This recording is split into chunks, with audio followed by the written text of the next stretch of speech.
All right. Hi, everyone. Welcome to my talk. Thank you for coming. This is building a culture of collaboration. So first, I want you to imagine you've just joined a new company or a new team and you're heading into a brainstorming meeting for the first time. Exciting, right? You get into the room, your lead is late. The team straggle in and they're already talking about how this is going to be another waste of time.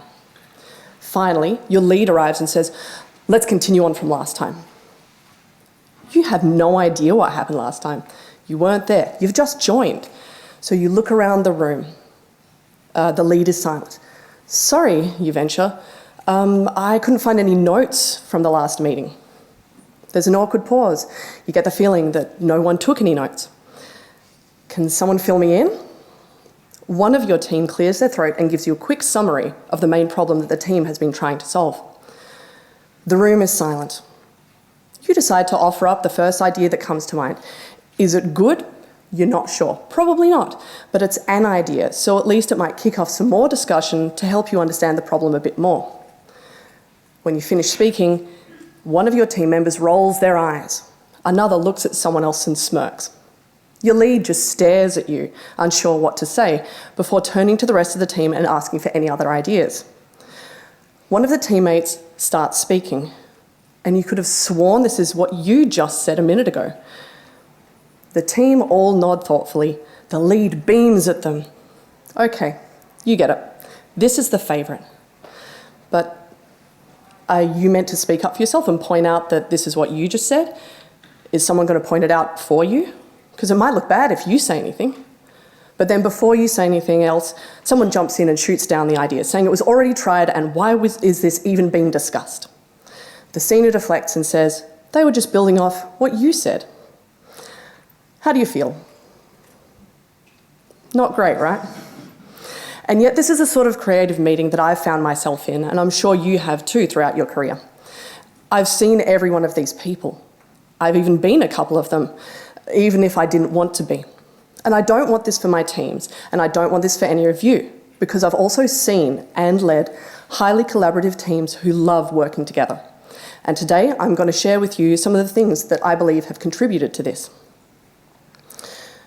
So in this talk, I'm going to break down some of the things you may have noticed going wrong in that meeting. There are three main topics that I'm going to cover, and they all kind of work together like the most boring sounding managerial triforce of all time. Setting team culture, healthy feedback practices, and running focused meetings. And before you ask which is the most important to fix, honestly, I don't think it is some sort of tech tree where you have to unlock one before you can unlock the others. Your team may already be great at one or two of these things, and what you learn about the third may just help improve your teamwork a little bit more. Also, because I've written this talk with the idea that you are all current or future leads, I'm also going to dedicate a little bit of time for those of you who aren't and don't want to be, and about how you can integrate some of the things we've been talking about. Because let's face it, even if you are the lead, if you're part of a larger company, there will almost always be someone above you who also might not be setting a good standard. So who am I and why am I here talking to you about building a healthy creative team culture? For those of you who don't know me, hi, I'm Jurik. I've been in the games industry since 2007 in various design, narrative and production roles. I started as a content designer on a soccer MMORPG at Interzone Games in Perth, Western Australia. I went on to become the team's Scrum Master, which naturally led into a role as a producer, first there at Interzone Games, then at Gameloft in Auckland, and then at Blowfish Studios in Sydney. While I love facilitating and leading teams, I am a creative at heart, so I jumped at the opportunity to direct an interactive adaptation of Colin Teeley's Stormboy, which I gave a talk about at GCAP a few years ago. And over the last few years, up until March, I was the narrative director at Blowfish Studios. I built up a team of 3 writers and 1 technical narrative designer, and we worked together across many projects, most notably Phantom Galaxies and Shadowman Dark Legacy. Since then, I've been working on a few projects with companies such as Unnatural Freak Studio and New Canvas. And shameless plug, I recently self-published my first novel. Woo! So let's jump in, starting at the top. The role of the lead. As a lead or a director, I see my role as primarily twofold. Firstly, holding the vision, which includes being a proxy for the audience and keeping the team aligned. And then secondly, guiding and developing the team, both in their craft and their professionalism. So let's start with vision holding. As I said before, I think about vision holding as being a combination of being a proxy for the audience and keeping the team aligned. By being a proxy for the audience, I mean that the lead or director is in a position where they're not necessarily doing the work, and as a result, they're able to be at enough of a distance that they can review the work in the way that the audience might. For example, they're reading the script as a reader rather than as a writer. They're viewing the key art as a consumer rather than as the artist, or they're testing a new feature as a player rather than as the designer or the developer. Of course, this can also lead to the lead imagining themselves as the ideal audience member, which risks making it more difficult for them to communicate what they like and why. Their feedback may be fickle because the vision won't be clear. And that's why the other part of vision holding is keeping the team aligned so you're all working towards the same thing. And now the best way I've found to keep everyone aligned is through defining two things: a target market and a set of game pillars. In case you've never heard of a target market, it's the group of players who you are expecting to most enjoy your game. There are two approaches I use to define a target market, which you probably are already familiar with, but it's using a known demographic group information, such as using Nielsen audience data or Quantic Foundry's game types or motivation profiles, or by creating personas, which are hypothetical individuals who would be your ideal player. Demographic groups are useful when pitching your game, but they can feel quite abstract when creating it, so I would recommend using both. Create a few personas per demographic group and dream up some ideal player personas and see what demographic groups they may fit into.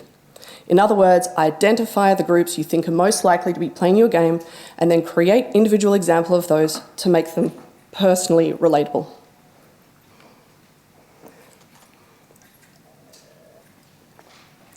Pillars, meanwhile, are the guiding principles for the game experience. They're also called experience and design goals in Richard Lemarchand's A Playful Production Process, or RAISES, as David Gator called them in his 2017 GCAP talk. But whatever you want to call them, they really just need to define what is or isn't part of the core experience of your game. It's basically drawing a circle in the sand and saying everything within this circle on our side is in our game and everything out there isn't. So together, these two form the foundations of a brief. If you hear me mention brief or going back to the brief in this talk, this is what I'm talking about. At the very least, it's a combination of the target market and the pillars. Now, full briefs are, of course, very detailed and specific and could have any number of requirements, whether technical or aesthetic or anything. But if you do hear me say go back to the brief, this is just what I mean, these two things. So using a brief as a guide, the lead can then review the team's work as a proxy for the audience, where the audience, remember, is the target market, and then make sure that that audience is getting the intended experience, which has been defined in the pillars. This takes away personal taste and replaces it with intent. And we'll talk about intentions again when we get into the section about feedback. But before I do want to discuss the other aspect of a role as a lead: guiding and developing the team, both in their craft and their professional practice. Basically, how they work. Now, there's lots of things that you can do to help your team develop their craft. You can share resources with them, do study days, game jams, everyone can give talks and share knowledge, and even giving feedback can be a part of craft development. But a lot of that is very discipline specific, so aside from giving feedback, I'm not going to be talking about developing your team as working professionals. I'm going to more talk about developing your team as working professionals. Because whether you're a leader, director, or a producer, you have a massive impact on how your team is expected to work together. You're putting in place the moral and ethical code of your team, deciding what is correct and incorrect behaviour. You're also responsible for the engagement of your team and facilitating the work that they two do together. It's a lot of responsibility and effort, I know. But culture comes from the top. A key part of a collaborative culture is creating a safe culture, a culture where everyone feels capable of presenting their ideas and knowing that the team will honestly critique with the best intentions of the work at heart.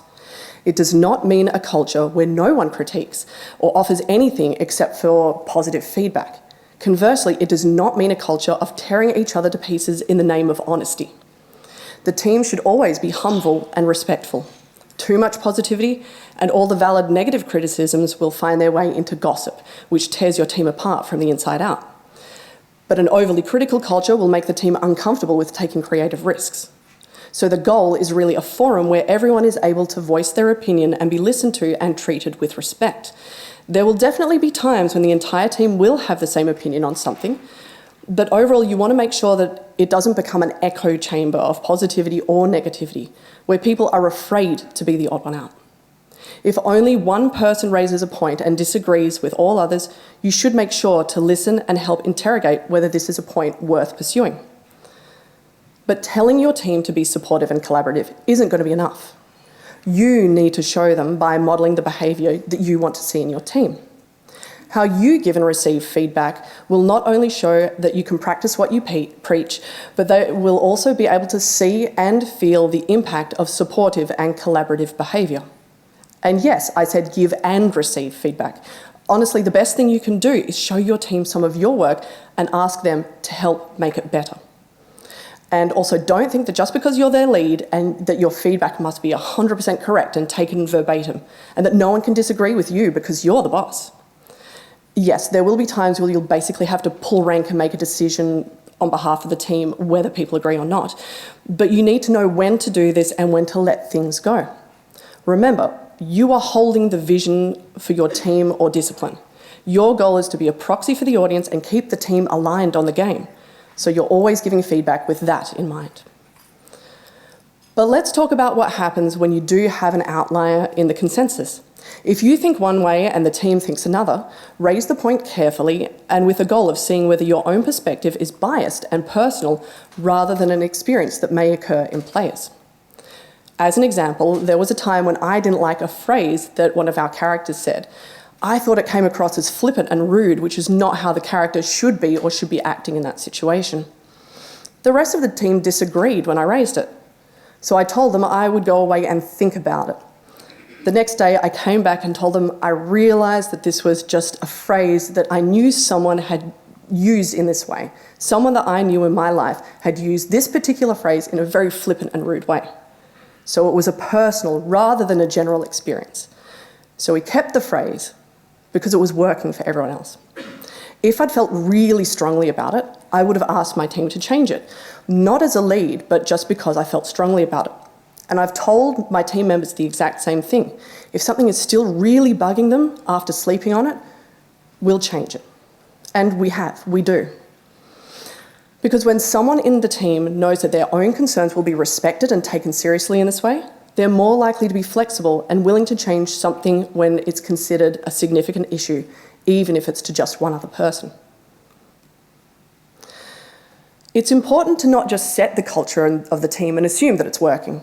While you can definitely get a feel for how your team is going based on the way they're interacting, whether that's in meetings or just interpersonally or in chat, it's always important to check in with your team, either through ad hoc meetings or one-on-ones. Following up individually after a meeting where someone seems off, either through a chat message to keep it private and less obvious or just pulling them aside, is also a great way to show that you, as their lead, care about them and how they are feeling within the team. And remember, your goal is to help them do their best work. So ask your team members for feedback on the team and how you're running it with that in mind. Try not to just take notes, like just ask and take notes and figure out how to change it by yourself. You'll actually get much better results if you aim for a more collaborative problem solving. If you've started doing something differently or had an idea about changing process or noticed a problem, ask your team their opinion. State the problem you're trying to solve and your proposed solution. Ask if they have suggestions and then return to them in the next one-on-one to ask how they're finding the changes. You'll be surprised how this model behaviour also encourages your team members to come to you with issues, propose solutions and ask for advice. This is the foundation of collaborative problem solving. There will be times when you have a team member who acts counter to the culture you're trying to build. It's important that you do address this behaviour.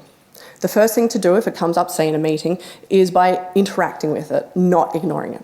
Point out that the comment was unhelpful, but ask further questions, because that can hopefully lead into a productive discussion.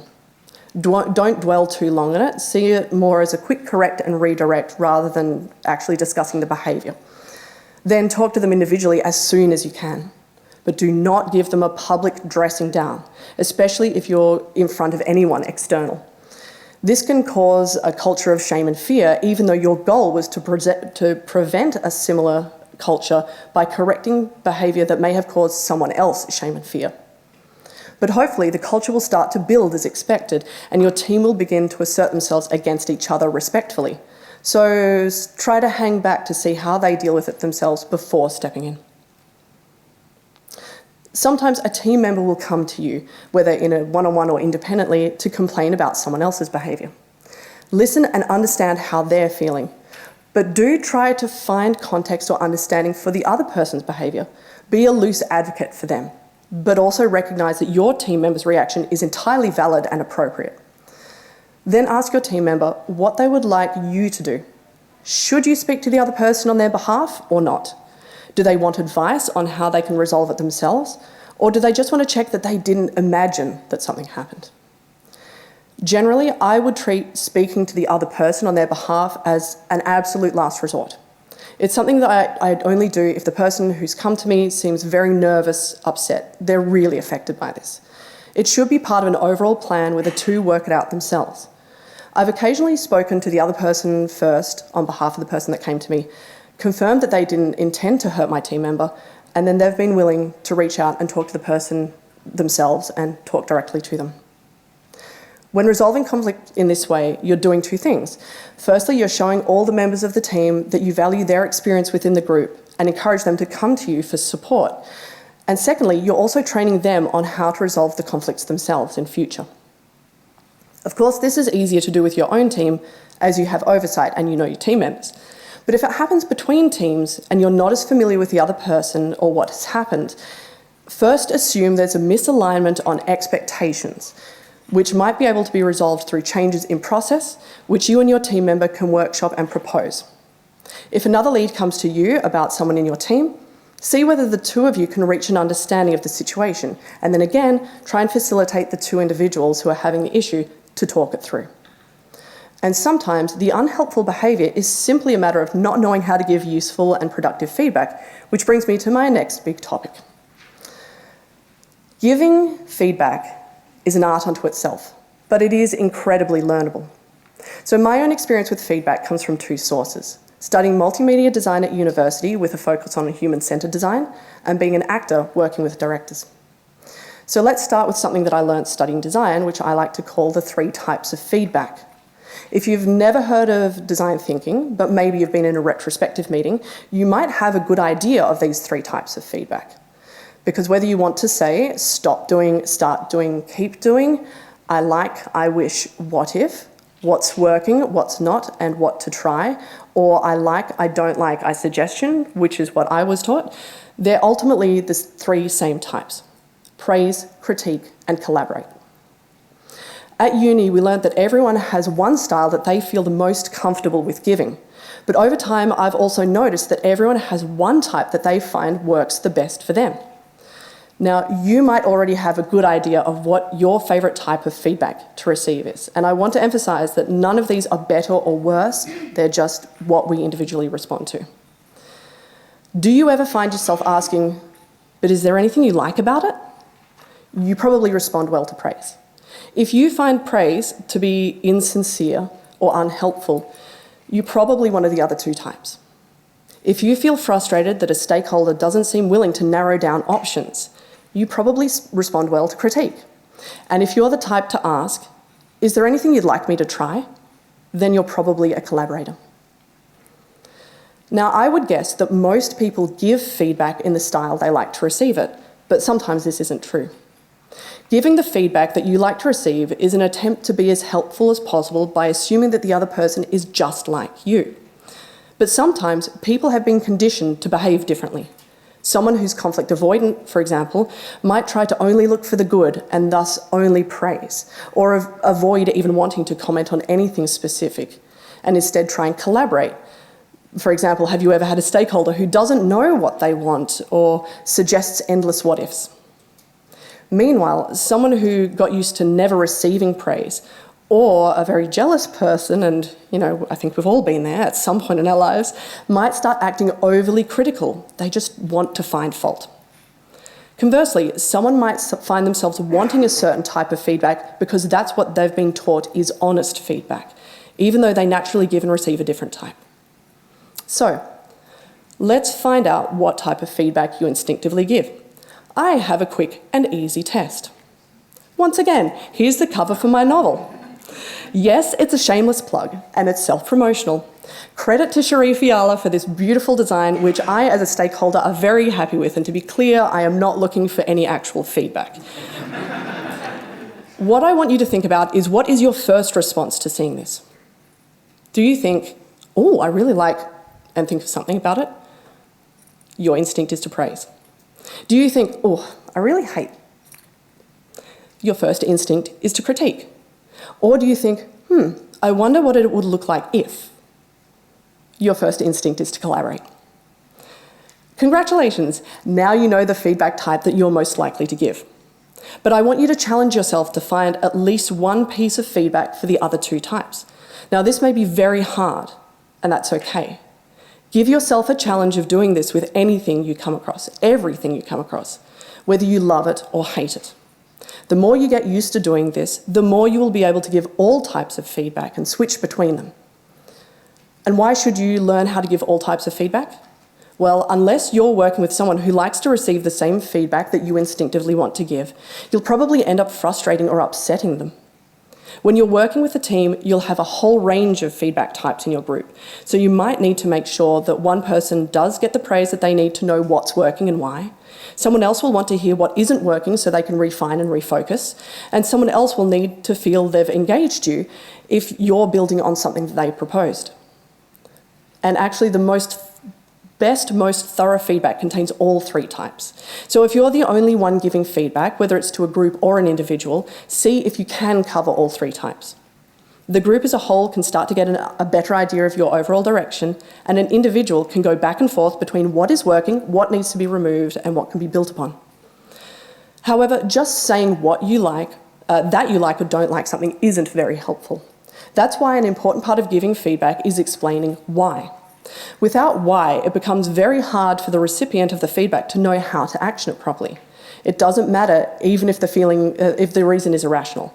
I hate the colours, they remind me of an old lady's house, is better than just saying, I hate the colours. And this works on feedback on almost anything. Does the jump feel sluggish when it should feel snappy? Do you feel the ending unsatisfying because you expected greater repercussions for the tragic hero? And just remember that these should-be statements come down to your assumptions of the goal, which should be based on the pillars. And even better is to restate the expected goal and ask for the intention. So what are intentions? The way I'm using that word is a key part of giving feedback, the intentions of the artist in what they've created. To go deeper into this, I'd like to talk about intentions from an acting perspective. You may have also heard intentions talked about as motivations, especially in the cliche, the actor is asking, what's my motivation? And I realise you probably can't read what it says, so it says, what's my motivation? Am I eating Tokyo because I'm really angry, or am I just a nervous eater? As an actor, you bring your interpretation of your character and your lines to rehearsal.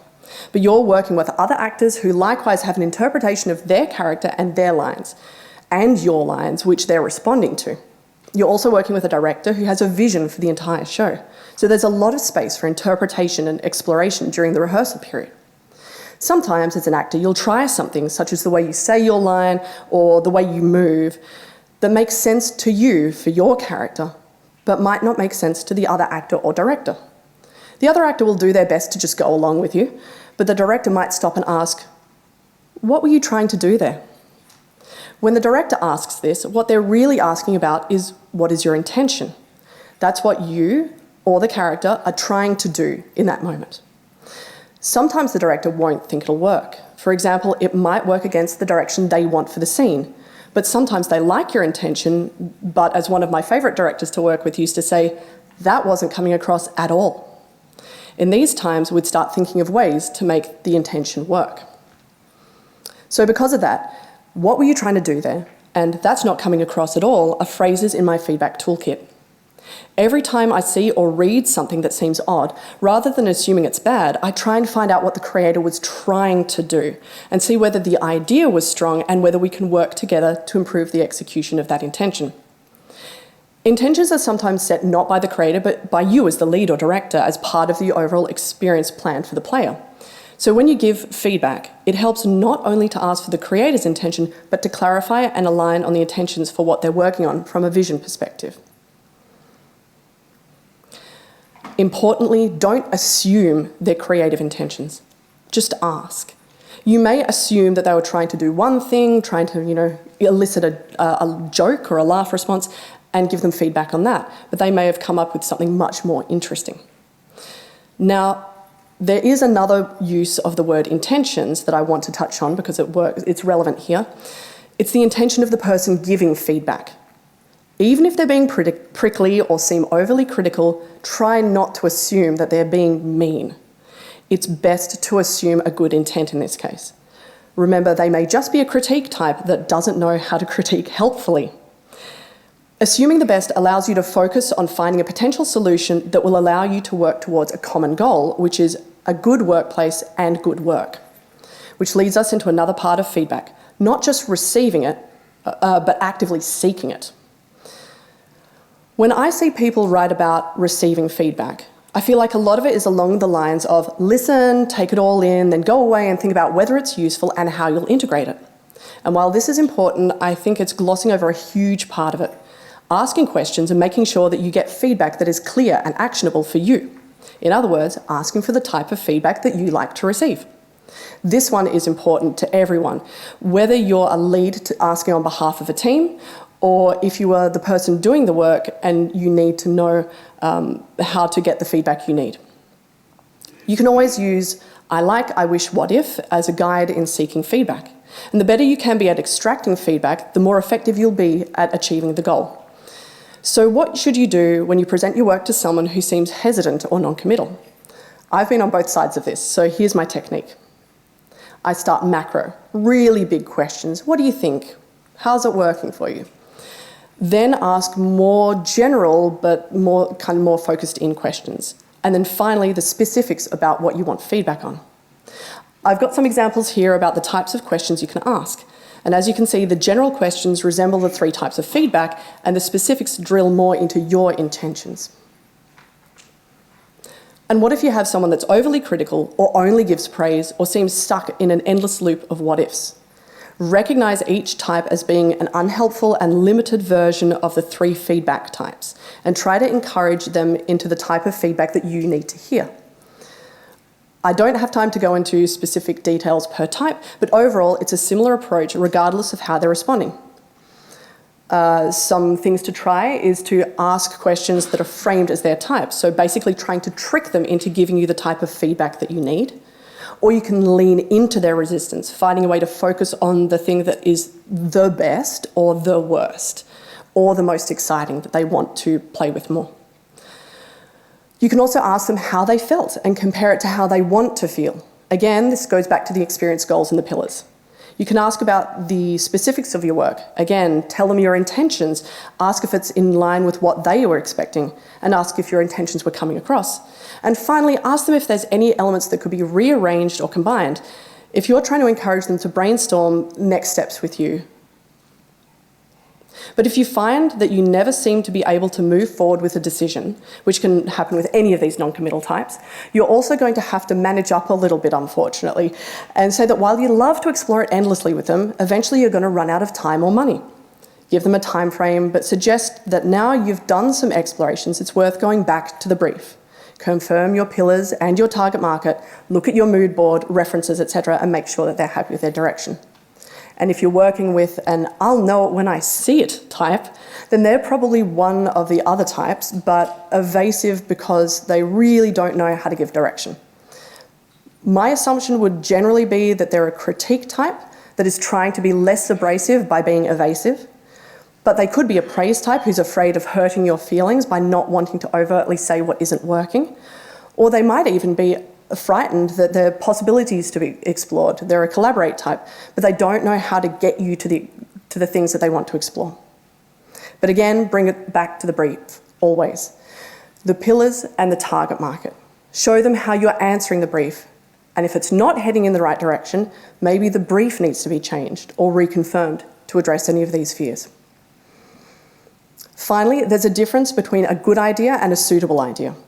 Whether you use pillars or raises or experiential goals, or however you define what the project is and isn't, being able to sincerely say, this idea is great, but it's not right for this project, can help when a team member or client can't let go of an idea which you both recognise as good or interesting, but just doesn't fit for this project. Just make sure that you can explain why, and again, that's why it is so important, I keep saying it, to set those boundaries of the project. Because remember, if it goes against a razor, it gets cut. So now we've covered how to give feedback. And remember, feedback can be given in so many different ways, prepared in a report, in a document, or given verbally, even just feedback on an idea that's being thrown around. Let's talk about one of the main ways that immediate feedback most often comes up. Meetings. Planned or ad hoc, long or short, meetings are an important part of working together, despite how hated they can be. Anyone can call a meeting, but if you're leading one, it's important that you set the standard of how it will be run. And if you want to run effective meetings that everyone will be happy to attend, it's important to keep focus. And the best way to do this is to create and follow an agenda. Agendas are really, really important. They can just be as simple as an explanation of why the meeting is being held and what is the desired outcome. Or it can be a whole list of topics to cover through the meeting. Not only do they serve to keep everyone focused on the meeting actually achieving something, but they can also help to inform who needs to attend and who can skip the meeting. They also become a great outline for the notes that will be taken in the meeting as well. So if you're the note taker, happy days. I recommend keeping agendas open for anyone to add to. Having a big list means that the organiser or lead can go through and prioritise the points for discussion from things like must raise status updates or must discuss and decide through to if we get to it or this needs its own meeting or this could be done in chat or an email. This should be done ideally just before the meeting, but it also works to discuss it first thing in the meeting if the agenda items are unclear. It's important to set expectations for how individuals are expected to act both within the meeting as well as before and after. This means in a general sense of behaviour as well as specific responsibilities within the meeting, such as who is running it, and what each member is expected to contribute, who is taking notes, and then who is following up on things. So let's talk quickly about how to kick off a meeting and keep it humming. As the meeting starts, make sure to state the agenda or the intentions of the meeting. Keep in mind that some discussion points are critical to be resolved in the meeting, but others can be delayed to another meeting. If you notice a discussion point is taking a long time and not making any progress, or a new point is brought up that seems large but doesn't need to be resolved in that meeting, find a time to interrupt and suggest that this be spun off into another meeting so that you can continue through the agenda points. Other key reasons to spin off a meeting or return to that discussion point later in the meeting once everything else is wrapped up are not all current participants need to be part of this discussion, or not all participants who need to be part of the discussion are there, or there are more important topics that need to be discussed and addressed first. So now you've gone through all the necessary agenda items, or you're out of time, you've got to the end of the meeting. But wait, what do you need to do before you let everyone leave? Make sure to set aside time at the end to allow participants to ask questions and seek clarifications, as well as reaffirming next steps. Common next steps could be creating follow-up or spin-off meetings, sharing notes recordings in an agreed location, update anyone who may be impacted by the decisions made in the meetings, but they weren't able to attend the meeting or weren't included in the meeting, and perform any sort of research or complete any tasks that come out of it. These can also set the start of the next meeting's agenda, so it all starts to become a lovely little self-perpetuating, comforting rhythm rather than a groan-inducing, oh God, I have to go to that meeting and I don't even know why I need to be there, we never achieve anything, I just wish I could stay at my desk and keep doing my work meeting. Now, what about if you're not the lead? and you're not looking to become one, but you still want to improve the culture of your team and how you work from within. Firstly, I commend you. Workplaces need more people like you. Here's a few things that you can do. Firstly, managing up, down, and sideways. Unfortunately, across many industries, there have been people promoted into leadership positions without the support of any sort of leadership training or without any leadership aptitude. This means that you may end up having to kind of manage your own lead. You might have to manage your peers, as well as other team members who are more junior to you, even though you're technically not managing them. And what does this actually look like? Really, it comes down to being proactive in ensuring that the team work together in a way that allows everyone to work more efficiently. Lead by example, as I said in the section for leads, lead. The best thing you can do is lead by example. Find out how your teammates like getting feedback and give it to them. Be vulnerable, seek feedback, take it well. Gently correct damaging, unhelpful and toxic behaviour by pointing out to someone when that feedback is unhelpful to you. Practice reflective listening and pivoting to brainstorming, or asking directly for the type of feedback that you need. It will be scary. You probably will get some people giving you defensive or negative reactions. I'm sorry. But over time, if you don't take it personally, your confidence will grow and your teammates will probably start enjoying giving feedback and receiving feedback from you and actually seek you out. Finally, preparing and participating in meetings. When it comes to meetings, you can and should take a proactive approach to your participation. It might look like asking the meeting organiser for the goals of the meeting and anything that you can review or prepare ahead of time. Don't ask them with an expectation that they already have it all on hand, of course. Treat it as though you're their ally. The more they can help you prepare, the more you can help them have a successful meeting. Offer to help set up the agenda or notes, or to share notes or references with the team. You have no idea whether your lead might be absolutely overloaded as well. So anything that you can do to help will be hugely appreciated, and it'll help you and your team have a better meeting too. And last but not least, I'd like to introduce you to something that I call empowered or powerless goals. It's a philosophy that underpins a lot of what I've spoken about today. And if there's something I'd like to impress on everyone, it's this: the only person you can control is yourself. I know it feels a little unfair, but the only way you can guarantee something will change is if you do it yourself. I've seen so many people say that, well, the only way that things will get better is that other people need to change. That's what I think of as a powerless goal. It's a goal where you have no agency. You give away all the potential for change to someone else and sit by and hope that things will get better. And so many people choose these goals because it takes away all their personal responsibility and accountability. Meanwhile, an empowered goal is one where it is entirely within your power to achieve change. It focuses on what you're able to, and you become an active protagonist with actual agency. But what if you really do need someone else to pull their weight to make things better? Well, think about your role to facilitate achieving this. Can you put processes in place to help them? Can you create a checklist or a template or a timeline when you'll check in with them? Or what about asking them how you can help them help you? Because you can't just expect someone to be better at briefing you or at giving you feedback. You might have to do the work to get them to give you what you need.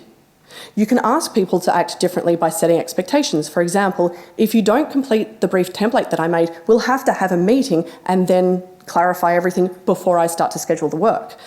Or if you don't give me a deadline, I'll just create a deadline regardless of what your priorities may be. But you can never truly rely on someone else to change the way they behave just because you ask them to. So whether you're a lead or an individual contributor, remember that in the end, you're the only one that you can control. If you focus on what is within your power to change, you'll be a lot happier, as well as being able to make real change, not just wish for it. So, what could all of this look like in practice? Let's reimagine that first brainstorming meeting. You'll have got off to a good start because the meeting invitation would have included an agenda, which also included links to the previous meeting's notes. You've had time to review them, and when you get to the meeting, your lead is there on time. Well, maybe they're a little late, that happens sometimes, but they're usually on time and just as they expect their team to be. Everyone seems positive and attentive.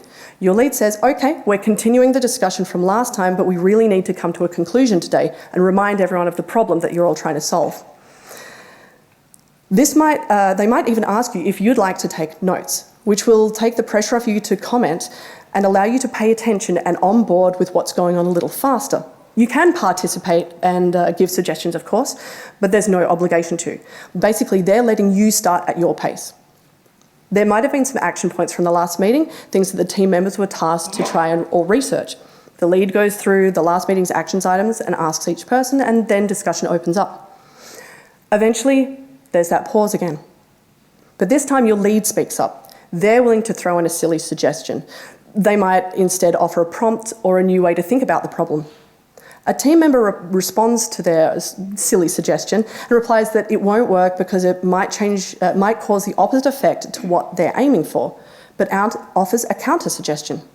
The lead agrees on the flaw that was pointed out, but notes that the counter-suggestion, while solving that problem, might not be suitable for the genre of the game and players might get confused. But then they say, what does everyone else think?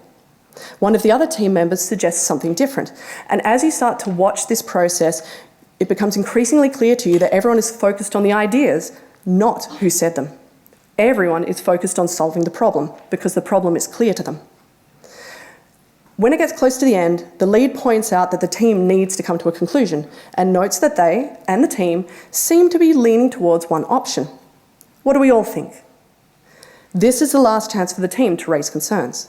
They even ask you specifically if you had any thoughts or questions as a newcomer. The team all agree on one option, and the next steps are planned and allocated. After everyone leaves, your lead checks in with you to see if you had any other questions that they could answer, and they say that no question is silly, and they mean it and explain everything patiently to get you up to speed. It's pretty different. I'd like to open up for questions, but in the meantime, I also have a handful of books that I recommend. There's a QR code there that'll take you right to a page on my website to see these and other books I highly recommend.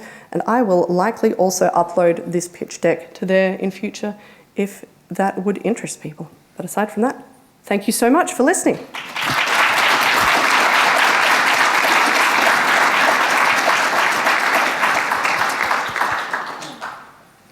And I believe if you've got any questions to ask, you can just raise your hand and a microphone will be delivered to you. Hi. Hi. Thank you for your talk. That's amazing. My pleasure.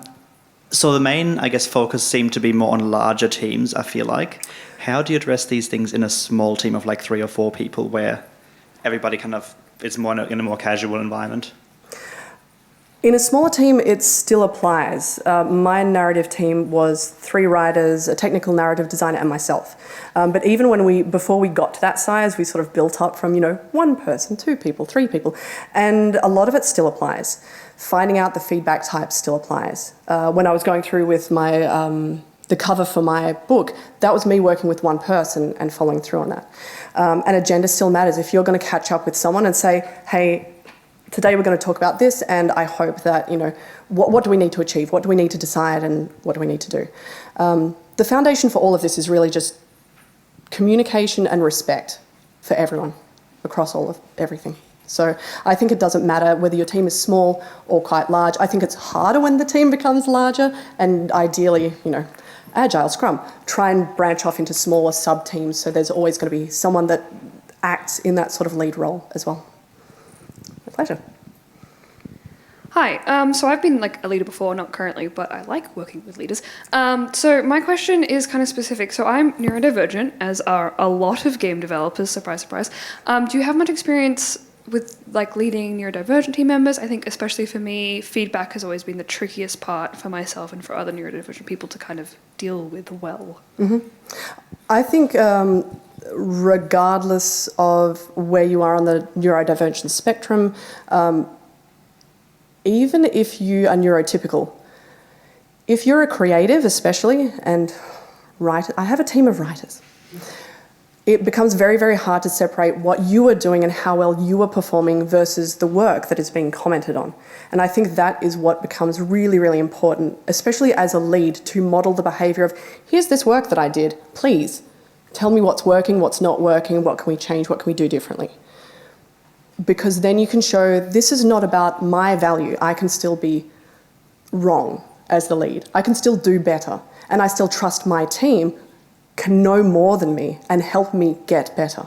And I think laying those foundations of how the team, how the lead responds to that, and showing that it is safe if you present something and it's terrible and everyone thinks that it's bad and it needs a lot of work, at least you come out of it going, okay, that didn't work, let's try something else. And knowing that you are kind of safe in your worth is not at question, and your ability to do work is not at question.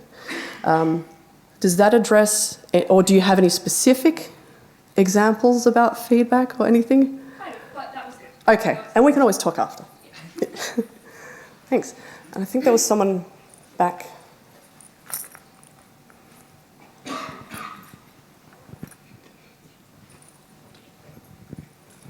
Hello, thank you for your talk. There's a lot of things I feel like really much resonate with as I've been going through. But anyway, my question is when you mentioned there are times when as a lead you can feel quite overloaded.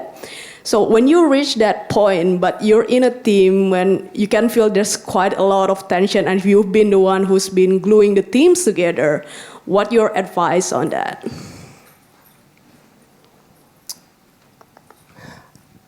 I think look to your team and see who is the most senior or the most capable or the most willing to take responsibilities, and see what you can do to delegate to them. Hopefully you also have a manager or a peer who you can also go to and try and emotionally share and seek support that way.